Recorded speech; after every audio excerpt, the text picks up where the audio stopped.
My name is Corey Nigra, and I go by the name Corey inside a game, and my favorite hero is Widowmaker. Why is Widowmaker your favorite? It takes a ton of time and effort to put in. Like every single day, you have to put in hours and hours of just practicing your aim inside the game. So every day, I'll get into like a practice lobby or like some form of like gym in a sense, where I spend tons and tons of hours just like working on muscle memory. So my aim inside of the game when I play is just crisp, clean. So almost like when you throw a football, you want to have like the good muscle memory of how far you throw it and like you hit your target at the right time.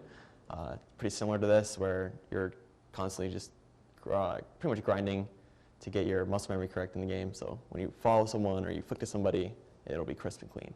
What makes you an athlete playing this game? So what makes esports and people who play in esports an athlete is it's a high level of competition.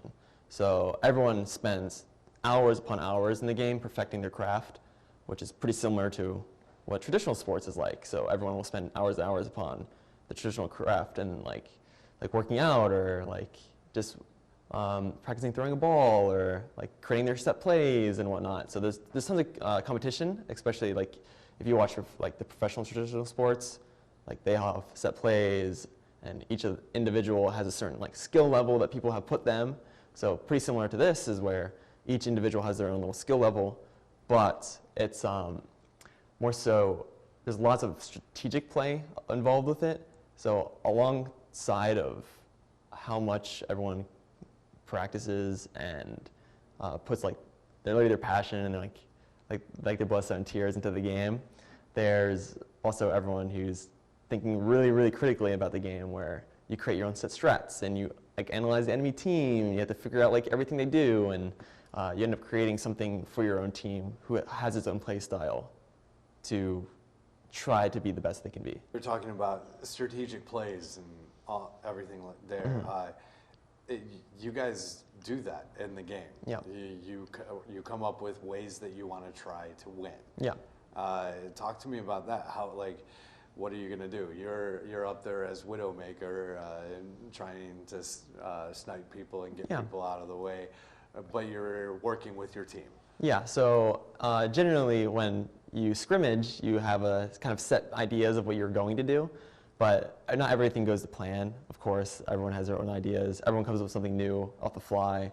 And so for me personally, when I play the game, I take in a bunch of information of what I see. Like I can see people in certain positions and how far people are, or like who's low, who isn't low, like health-wise, who uses what, and based off of that, you kind of position yourself and you like move around the map off of like what you know, how you know it.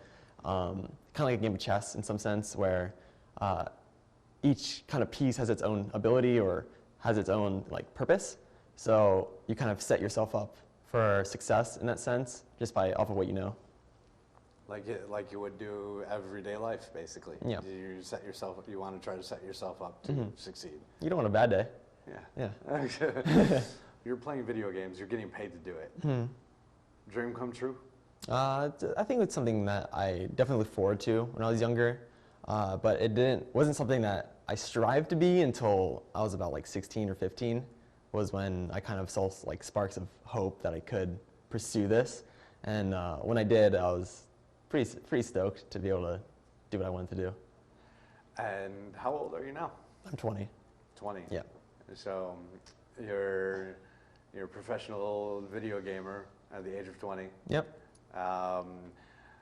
What do you have in your future? You are also the World Cup winner. Yeah. Right. You're MVP. Yep. Well, I was an MVP candidate. Yeah. Okay. How does that make you feel? You're getting to the top of your game already too. So. I mean, I don't let it get to me. It's like I'm still playing the game that I enjoy to play, and now that I've proven myself in many different areas, there are people who are coming for me. So I have to continue like improving myself and keeping myself in the right direction and keeping my like mentality and like always going forward, always improving what I need to do, and making sure that I don't get left behind or have someone like step over me. So I'm gonna just keep doing me and like, keep striving. You moved to DC. Yeah. How are you liking it?